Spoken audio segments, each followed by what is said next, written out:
Rieccoci ancora, cari telespettatori. Allora, con il nostro consueto appuntamento con il clima, i cambiamenti climatici, la situazione, l'ambiente che ci circonda, affrontiamo queste tematiche supportati dal presidente Alessandro Miani della Società Italiana di Medicina Ambientale. Ben ritrovato, Presidente. Grazie, una buonasera a lei e ai suoi ascoltatori. Che in una situazione invece meteorologicamente climatica leggermente diversa da quella del nord Italia, perché si trova al centro Italia, quindi abbiamo anche due situazioni logistiche diverse.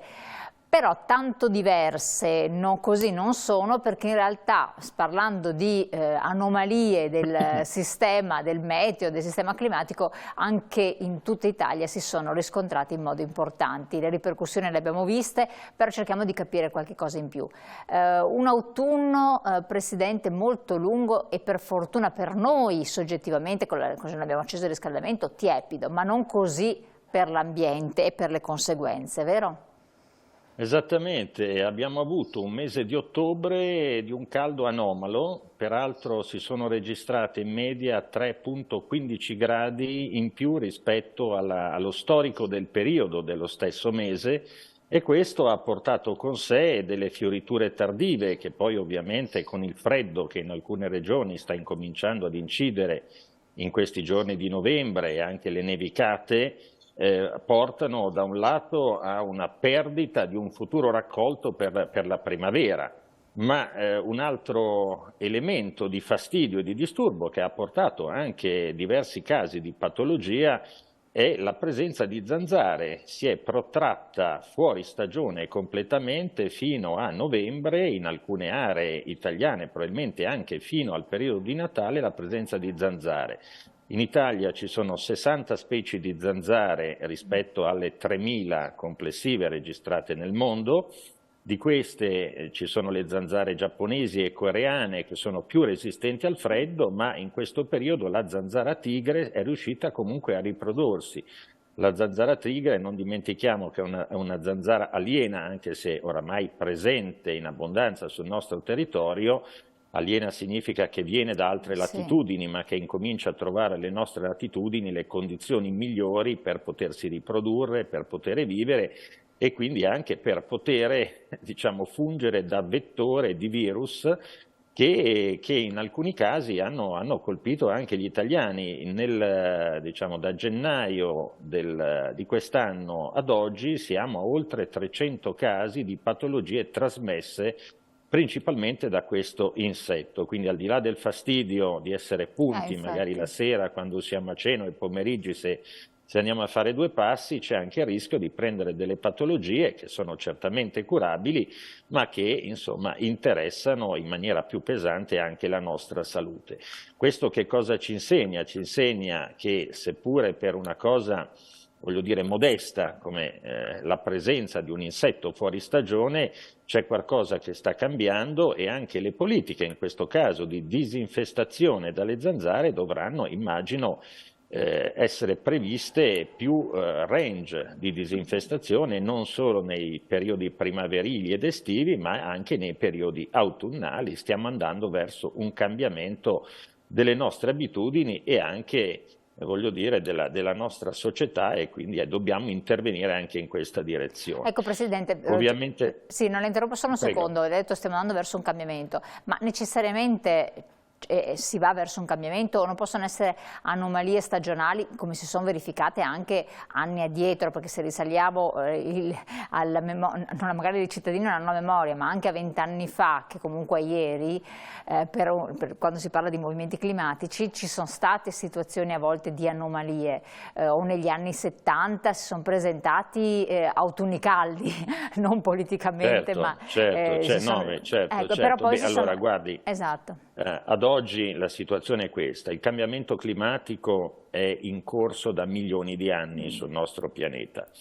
però l'accelerazione che c'è stata dall'era preindustriale ad oggi e negli ultimi 10 anni è tale da poter dire che non si tratta di anomalie su base di dati scientifici raccolti dai satelliti, raccolti da centraline a terra, pubblicati scientificamente in tutto il mondo da grandi studiosi, da scienziati.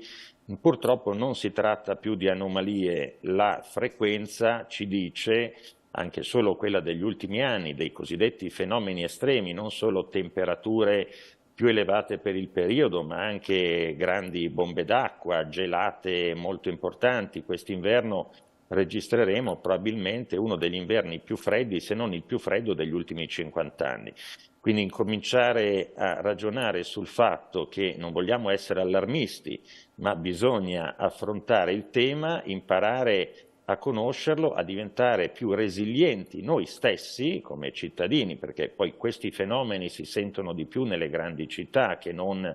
nelle campagne o nei piccoli borghi, e anche i nostri decisori politici, gli amministratori locali, incominciare a concretamente mettere a terra delle azioni di mitigazione dell'impatto di questi fenomeni, come per esempio quello di evitare che con un grande temporale non ci siano quartieri e quartieri allagati completamente, come è successo a Milano giusto un paio di settimane fa, che vuol dire poi alla fine anche come è successo in Toscana, con le inondazioni in Toscana, prima di quest'estate in Emilia-Romagna. Insomma, ce ne sono molti di esempi che continuano a susseguirsi, e quindi la manutenzione del territorio, utilizzare diciamo, delle nanotecnologie per ridurre l'inquinamento all'interno delle grandi città, come sono per esempio i coating fotocatalitici a base di etanolo, al biossido di titanio a base etanolo, che Cosa sono in grado questi? di ridurre. Queste sono delle vernici trasparenti che possono essere applicate su finestre, quindi su vetrate, piuttosto che sulle superfici murarie dei palazzi, e su larga scala sarebbe meglio. Sono in grado di intercettare gli inquinanti atmosferici e trasformarli in sottoprodotti innocui per la nostra salute.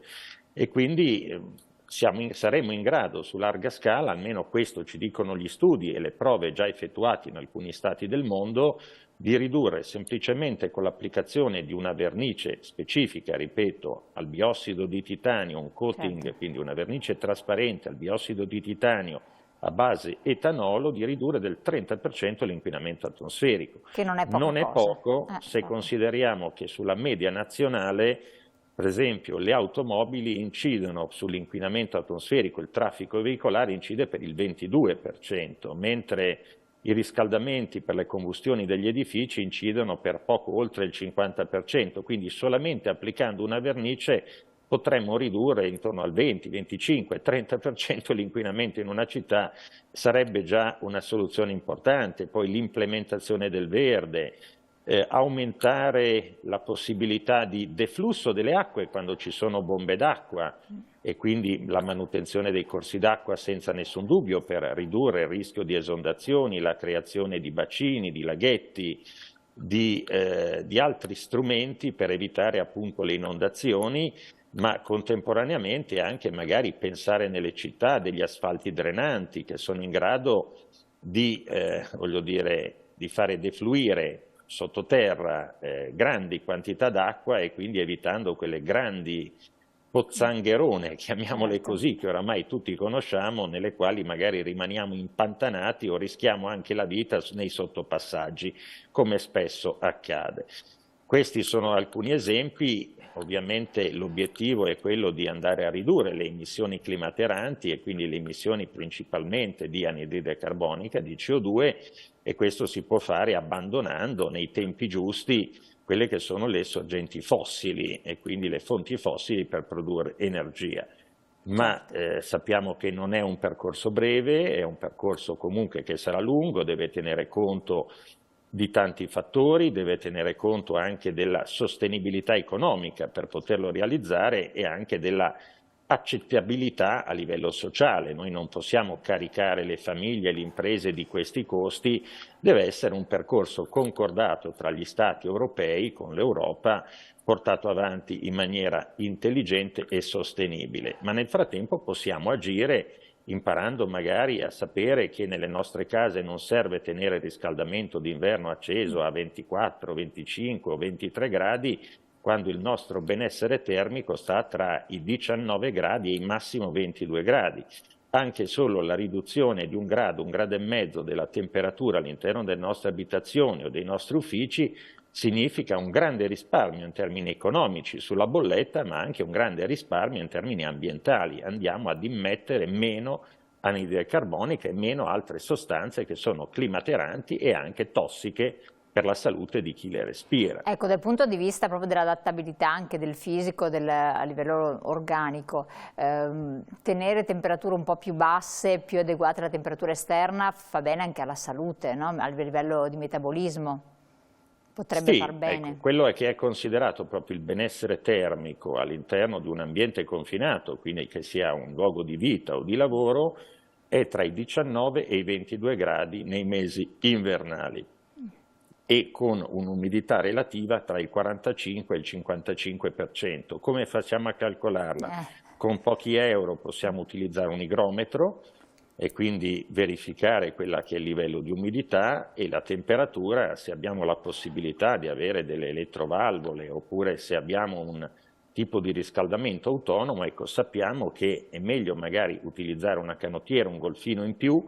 piuttosto che tenere temperature eccessivamente alte che, ripeto, impattano sull'ambiente, impattano sul portafoglio, ma impattano anche sulla nostra salute. Assolutamente. Abbiamo parlato appunto di caldo anche dentro le abitazioni, però sostanzialmente di un caldo anomalo all'esterno, quindi in generale una situazione diversa da quella che dovrebbe essere. A livello di natura e di ambiente, questo ha un impatto ugualmente importante e significativo, un autunno di questo tipo, il passaggio poi che sembra ci possa essere tra non molto ad un freddo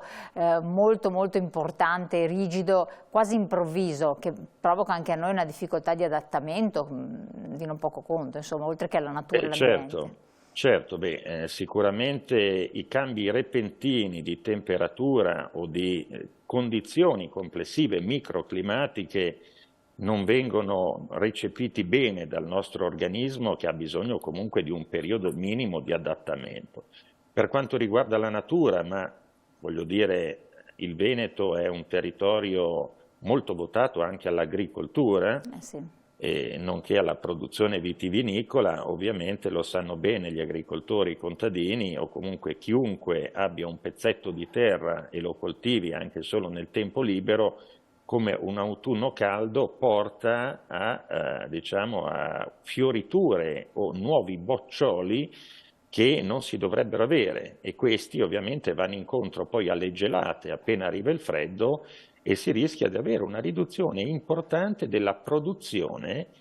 agricola o anche vitivinicola nel momento in cui dovrebbe poi arrivare il periodo della fioritura, della sbocciatura normale secondo stagioni come siamo abituati.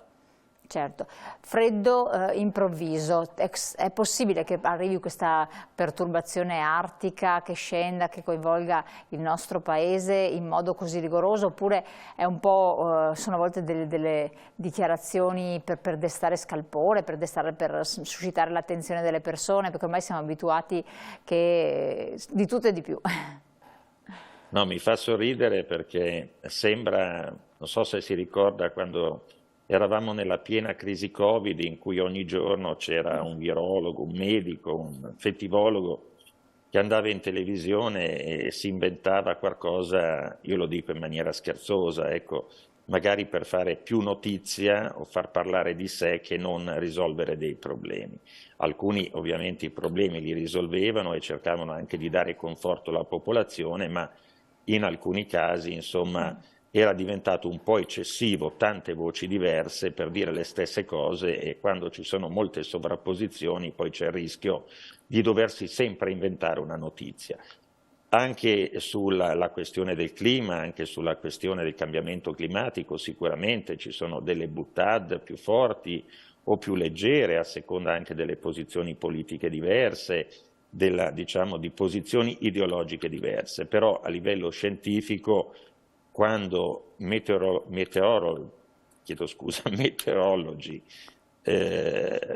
capaci, conosciuti del nostro Consiglio Nazionale delle Ricerche, piuttosto che di altri enti autorevoli, ci preannunciano che potrebbe avvenire questo, ovviamente non c'è nulla di certo, ma sono i dati che vengono analizzati, i dati satellitari, i dati a terra, i dati anche storici, e sulla base di questo si parla appunto di previsioni, non di certezze meteorologiche, ma c'è il rischio che veramente si vada incontro nei prossimi mesi, nei prossimi giorni, nei prossimi mesi a uno degli inverni più rigidi degli ultimi 50 anni. Che poi Addirittura. questo sarà, sì, che poi questo sarà dovuto a, voglio dire, a perturbazioni che vengono dal nord piuttosto che da altre parti, però questi sono i dati, io non sono un meteorologo né un climatologo, però insomma tendiamo a credere o comunque a prendere in considerazione gli scenari che ci sono posti dai principali organismi internazionali che si occupano di questi temi e lo fanno su base scientifica. Allora, in questa situazione, un grande cambiamento, grande freddo, a parte vabbè, pensare alle bollette che potrebbero aumentare per potersi riscaldare, adattamento, resilienza, come fare e come adattarsi all'esterno, all'interno delle abitazioni, che cosa suggerite? Per anche non impattare troppo sull'ambiente, oltre che sulle bollette. Ma certo, no, dicevo prima, la situazione ideale è questa, ossia quella di, per esempio, se siamo a casa, cercare di mantenere una temperatura ideale, che è la temperatura ideale per il nostro benessere, che starà tra i 19 e i 22 gradi. Già 23-24 gradi sono 1 o 2 gradi in più che impattano negativamente sul portafoglio in maniera anche pesante per i mesi invernali e impattano anche sull'ambiente perché consumare più energia, creare più calore significa anche immettere più CO2 in atmosfera e altre sostanze climateranti, gas climateranti o sostanze inquinanti che se poi respirate insomma fanno parte dell'inquinamento atmosferico e impattano negativamente sulla salute. E quello che possiamo fare è, ripeto, cercare di mantenere un'umidità relativa corretta all'interno delle nostre case, una ventilazione corretta, significa che anche se fa freddo fuori dobbiamo comunque garantire un ricambio d'aria, aprendo magari le finestre per qualche minuto più volte al giorno, magari più volte al giorno. Più volte al giorno, almeno 5-6 volte al giorno per 5 minuti, soprattutto quando magari si fanno le pulizie domestiche, piuttosto si cucina. E la mattina l'ideale è ossigenare anche la camera da letto e questo va a ridurre anche la proliferazione di acari che poi sono, diciamo, sorgente di allergeni e per chi soffre di allergie e via dicendo. E questo lo possiamo fare noi, ovviamente parliamo di mesi invernali, se i mesi fossero primaverili e estivi sappiamo che l'utilizzo di tetti verdi e quindi piantumati, laddove è possibile piantumarli, magari con essenze mediterranee, che non hanno bisogno di manutenzione, hanno una bassa impronta idrica, significa che hanno bisogno di pochissima acqua per vivere, bene, possiamo ridurre la temperatura all'interno dell'edificio di 3 gradi, che quando fa molto caldo non è poco. Assolutamente. E ma questo basta, scusi che la interrompo. Cioè tetti piantumati, vuol dire i terrazzi dei tetti, mettere degli arbusti, delle piante, eccetera, oppure proprio è un modo diverso di concepire la copertura del tetto? Stiamo parlando di copertura del tetto, ovviamente non tetti spioventi, i tetti quelli che sono in piano, molte case hanno i tetti in piano, oggi sono a cemento vivo piuttosto con un sistema catramato per evitare la penetrazione dell'acqua. Sopra queste guaine catramate è possibile mettere un substrato di terra e piantare delle essenze mediterranee veramente molto semplici, che oramai resistono a tutte le temperature, non hanno bisogno di manutenzione, non hanno bisogno di tanta acqua, anzi di pochissima acqua, e queste da sole consentono di ridurre all'interno di quell'edificio fino a 3 gradi la temperatura, ma anche sistemi ombreggianti, per chi ha balconi o terrazzi, siepi, arbusti, fiori, insomma qualunque cosa abbia a che fare con la natura e col verde, riduce la temperatura all'interno di quell'edificio e contemporaneamente ci porta anche del benessere e se siamo sul posto di lavoro anche una maggiore capacità di produttività. Questo perché si chiama biofilia, è l'attrazione nostra naturale che l'uomo, l'essere umano ha nei confronti della natura, del verde e di ciò che richiama la natura, quindi anche le forme, i materiali, i colori naturali, ecco, ci porta, questo lo dice la scienza, ad avere una salute migliore, a ridurre il nostro stato di ansia e di stress, quindi un abbassamento dei livelli di cortisolo nel sangue, della frequenza cardiaca, della pressione arteriosa,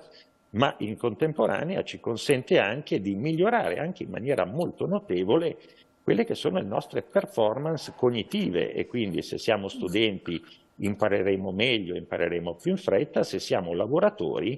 produrremo meglio nella nostra attività quotidiana di lavoro. Questo ovviamente include anche la presenza di luce naturale, quindi se siamo a casa e lavoriamo da casa e siamo in smart working, piuttosto che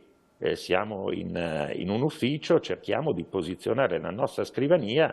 possibilmente vicino ad una finestra per poter godere non di luce artificiale ma di luce naturale. Certo. Consideri che ci sono anche degli studi interessanti